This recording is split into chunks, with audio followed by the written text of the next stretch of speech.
Hello, everybody. The Fed interest rates went up again last week. It's kind of frustrating here.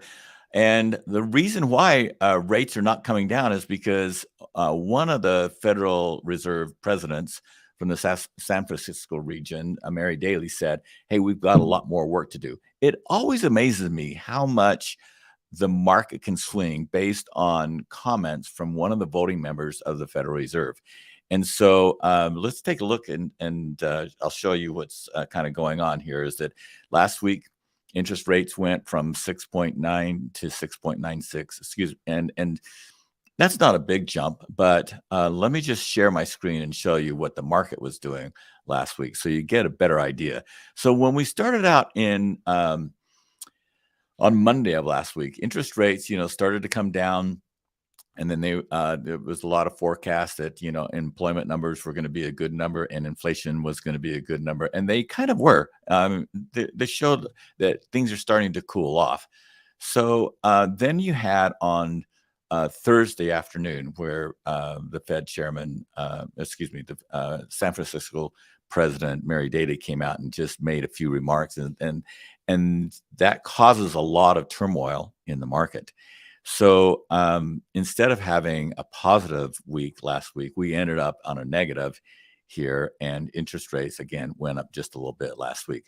Let me just kind of show you a little bit more here on what the market's doing, and I'll go back for the last year, and you'll see that we're getting close to the highs that we were last October. We're actually almost there.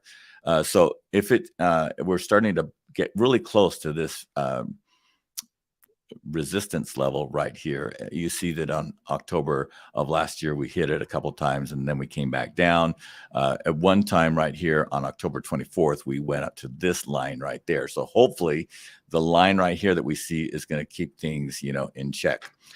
And then let me just show you the bond market here so that you can see what's happening actually in bonds. And so they're going down here, which means that interest rates are going up because the bonds are not as good investment for people.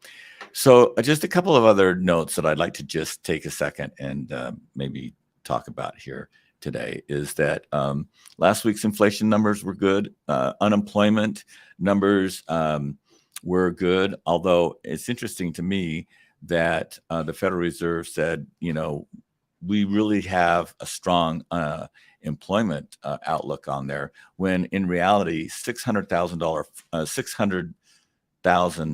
jobs were lost, full-time jobs were lost, and 900 jobs were created, but they were all part-time jobs.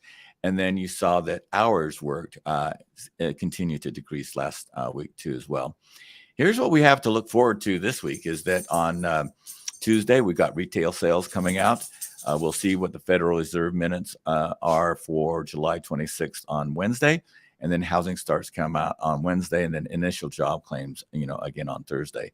So really, it's interesting that interest rates are getting to the all-time highs and demand for homes are still there. And there's not enough homes for buyers who qualify to buy. And that's going to be the case, I think, for the next year or two, as we see builders starting to increase their production to meet the demand. Anyway, I hope this is helpful. Have a great week, and we'll talk to you soon.